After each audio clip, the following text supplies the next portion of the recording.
Throughout history, battle has always been the spur to arms development.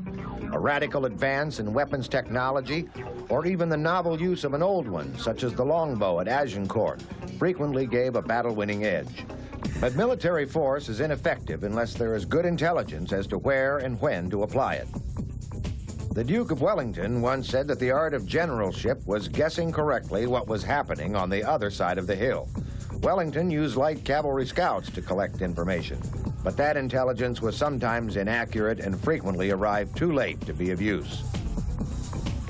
Since the Napoleonic era, intelligence gathering has moved forward at an unbelievable pace.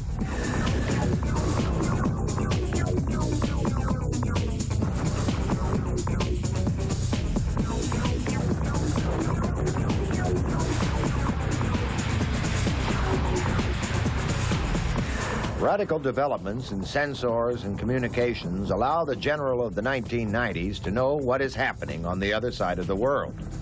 Advanced technology is integral to warplanes of the 21st century. The F-22 Advanced Tactical Fighter and the B-2 Stealth Bomber. But it has been the huge advances in computer technology which have most profoundly affected military aircraft. These could not fly, let alone carry out their mission, without computers and computerized systems. Key missions which employ advanced technology include reconnaissance, using sensitive instruments to spy and eavesdrop on the enemy.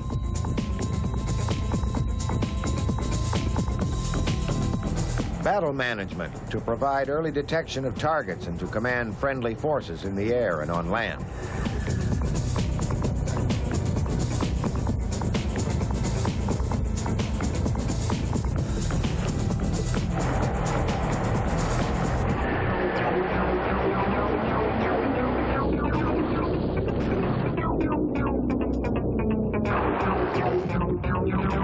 Electronic warfare to hinder communications.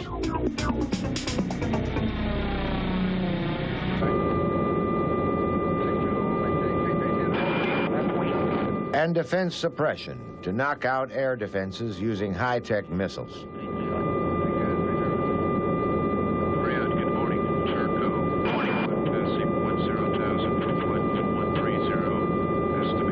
As was shown during Desert Storm, the contribution made by these behind-the-scenes players was every bit as important as that of the coalition's fighters and bombers.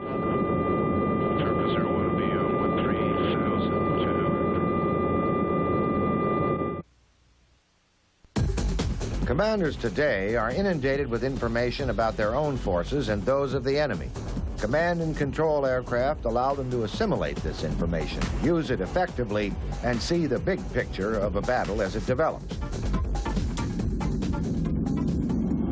We're actually here to provide the ground commanders with the fact that an aircraft is airborne, and that is then linked to the ground, and they get it immediately real time. It's literally passed to a higher authority as to what action they're going to take from there, and then we work from their commands. So the fighters are there, they're always there, but we're going to work from the higher command as to what we're going to do with their Developed by Boeing in the early 1970s and first flown in 1975, the E-3 Sentry is the West's principal airborne warning and control system, or AWACS, aircraft. A conversion of the 707 airliner with radar and electronic sensors, the E-3 is a flying headquarters for command, control, communications, and intelligence. It flies near a combat zone to provide airborne early warning of hostile aircraft and missiles, as well as directing friendly airplanes.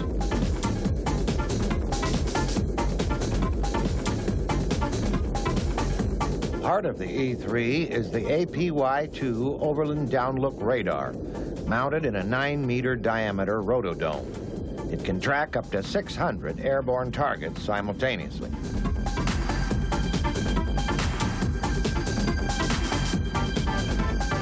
Information from the radar and from passive electronic support measures equipment is processed by computers in the main cabin and displayed on operating consoles for the E-3's mission specialists. Typically, it carries a crew of 16, such as weapons controllers, radar operators, and communications specialists, as well as a flight crew of 4.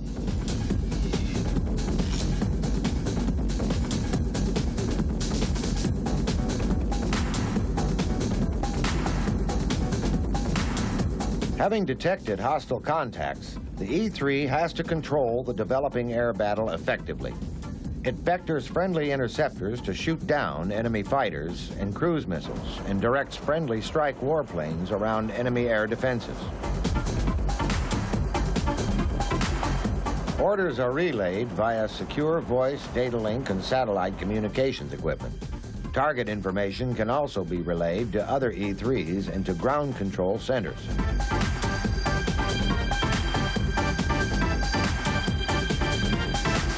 The E-3 Sentry assumed an operational role as part of the U.S. Air Defense Forces in 1979. Its detection and control capabilities are so valuable that it has been involved in all recent combat operations, from Grenada and Lebanon to Panama and Desert Storm. NATO bought 18 E-3s to provide airborne early warning of possible Soviet attack on Western Europe. The aircraft are based at Geilenkirchen in Germany and are operated by a multinational NATO aircrew.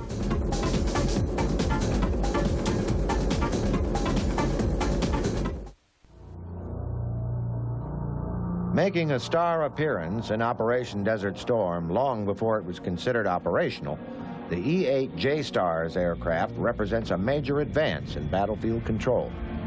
It introduces improvements over the same kind of capabilities for monitoring and controlling the ground war that the E-3 Sentry provides for the air battle. The E-8 is also based on the well-proven airframe of the Boeing 707 airliner. J-STARS stands for Joint Surveillance Target Attack Radar System and is centered around a Norden multi-mode side-looking radar.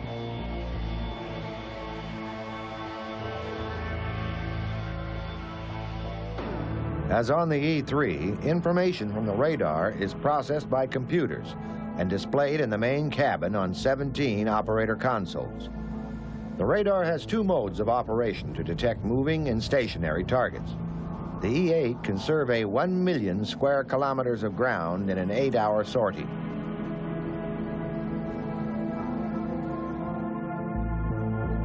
With 2 pulse Doppler modes, either wide area search or sector search for a more localized picture, the E-8 can detect and monitor all ground-moving targets such as main battle tanks and armored personnel carriers.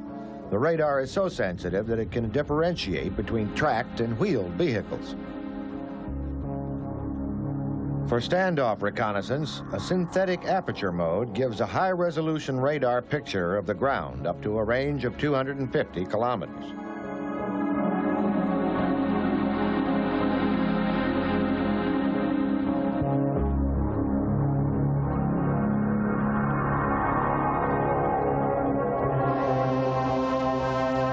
Gathered data is relayed immediately via data link to mobile ground stations. These are truck-mounted and contain similar consoles to those on board the aircraft. Target info can also be relayed directly to strike warplanes.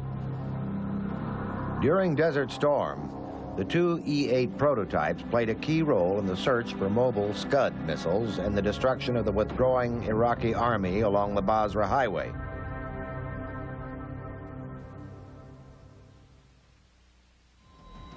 Control of American civilian and military forces in the event of nuclear war is carried out by specially equipped airborne command posts.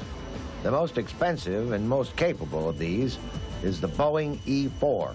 Based on the 747 airliner, its official title is the National Emergency Airborne Command Post, or NECAP, after its initials. It is more popularly known as the Doomsday Plane.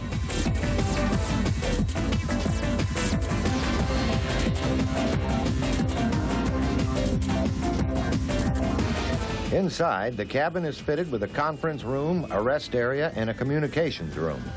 The E-4 has the most comprehensive communications equipment ever fitted to any aircraft. It can interrupt civilian radio and TV networks to make direct broadcasts to the population.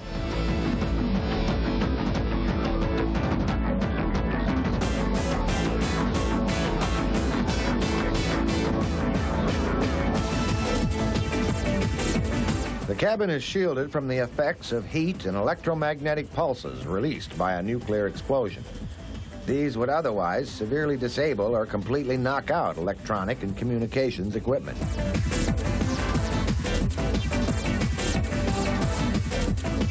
Once safely airborne, the President and his key staff can head up the chain of command of the nation and its forces. The E-4 is designed for ultra-long endurance. With in-flight refueling, it can stay airborne for at least 3 full days. 4 E-4s are currently in service, and one is always deployed to an airfield near to the President's location when he is overseas.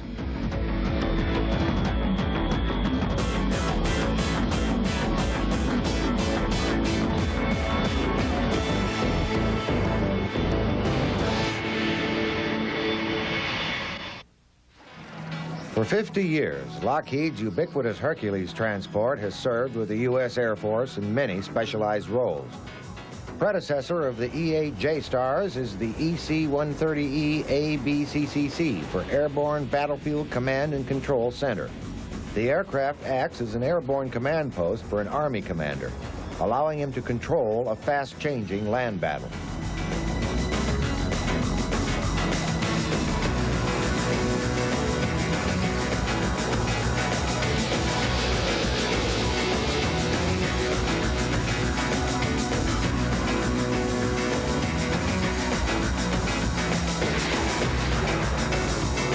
The aircraft is basically a Hercules transport fitted with a special removable battle staff module inside the fuselage for 16 crew stations and their communications equipment.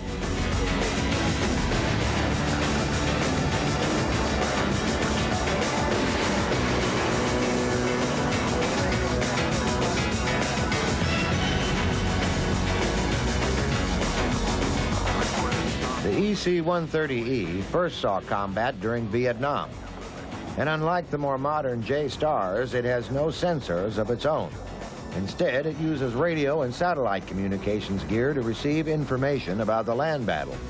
This is analyzed on board the aircraft and is acted upon by the commander.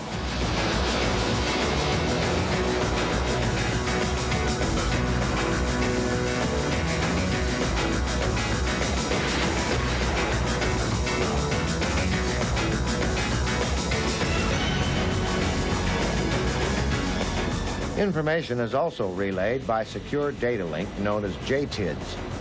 This stands for Joint Tactical Information Distribution System, and it enables the EC-130E to communicate and transfer information securely with similarly equipped aircraft.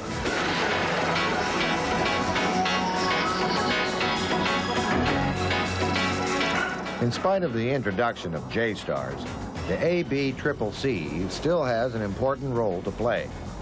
2 new capsules were delivered in time for combat in Operation Desert Storm in 1991. They controlled almost half the attack missions flown during the war.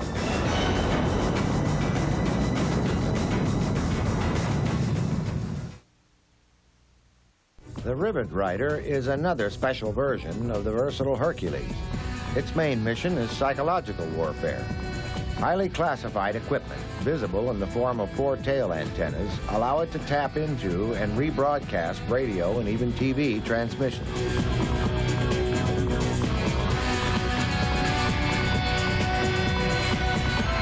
Enemy air defenses constitute the biggest threat to air operations.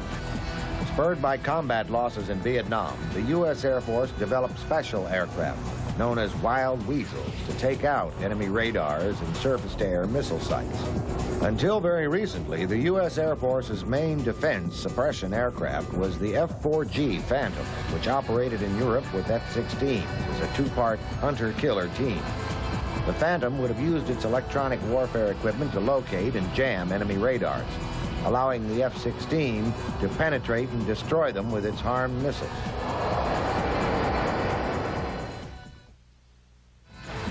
Known as the Spark Bark, the EF-111A Raven is the U.S. Air Force's tactical jammer and non-lethal defense suppression aircraft.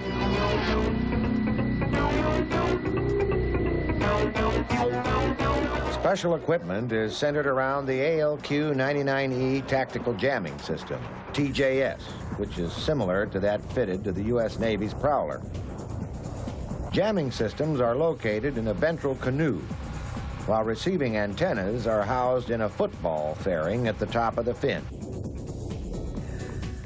Although the system is similar to the four-man Prowlers, the packaging for the two-seat Raven is far more efficient.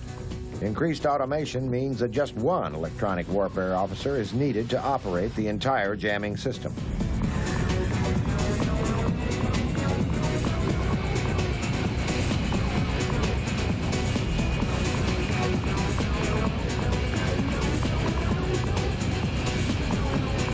A conversion of the F-111A swing-wing strike aircraft, the Raven has three main missions. Standoff jamming from safe airspace, providing jamming support while escorting strike packages into hostile airspace, neutralization of battlefield air defense radars on close air support missions.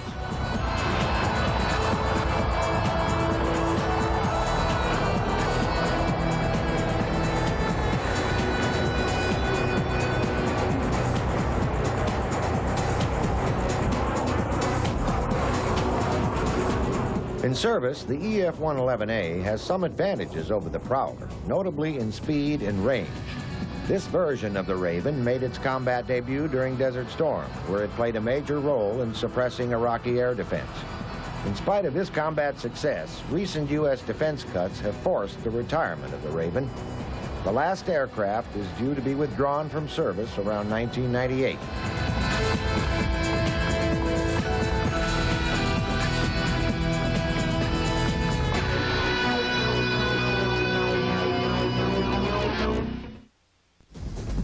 Far removed from the combat arenas of defense suppression and intelligence gathering is the fight against the drug trade, an area where advanced technology is being increasingly applied to aircraft and airborne systems.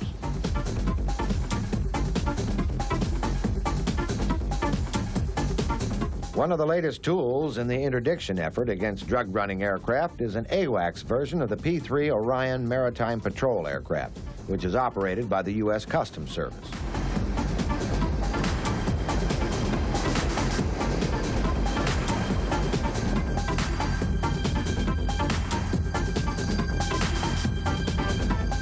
The Orion was chosen for several reasons. The availability of surplus military machines made it cheap to buy. Its cabin is sufficiently roomy to house the necessary operator consoles and communications equipment, and it has excellent long-range endurance, between 12 and 14 hours.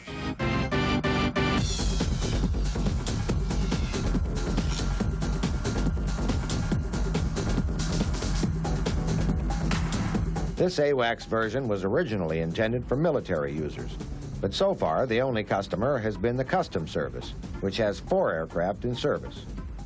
Based at Customs Service stations in the southern U.S., their main areas of operation are the Gulf of Mexico and the Caribbean.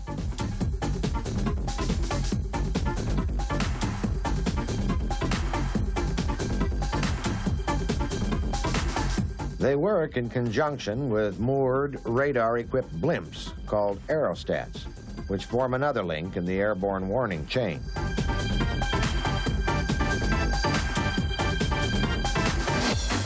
At the heart of this Orion is its search radar. The APS-125 unit is identical to that fitted to early Navy Hawkeyes.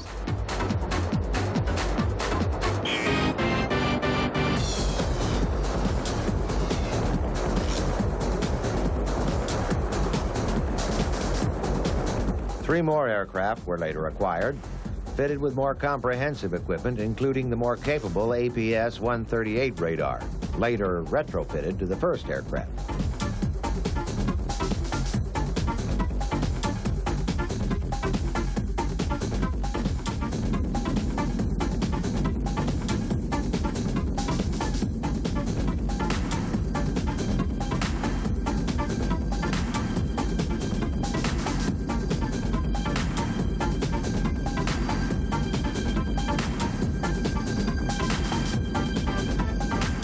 The U.S. Customs Service has 4 other slick P-3s equipped with F-15 fighter radars and forward-looking infrared cameras.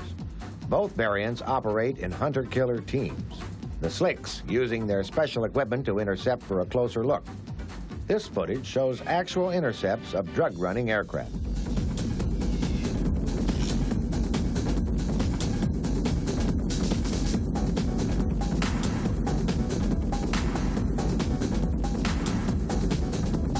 Both P-3 versions have had a large impact on the drug trade.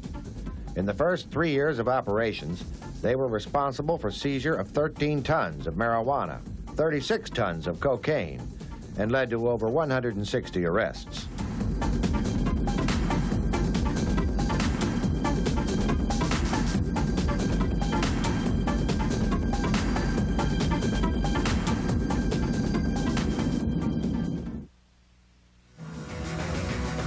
Recent conflicts have shown that advanced technology plays a critical role in determining the shape and outcome of warfare. Without sophisticated equipment, key missions such as command and control, reconnaissance, electronic warfare, and defense suppression would be all the harder to achieve.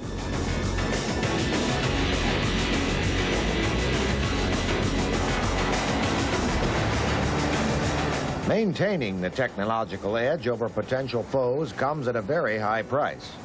But increasingly, military powers who can afford to do so are turning towards high-technology weapons and equipment to meet the challenges of 21st century warfare.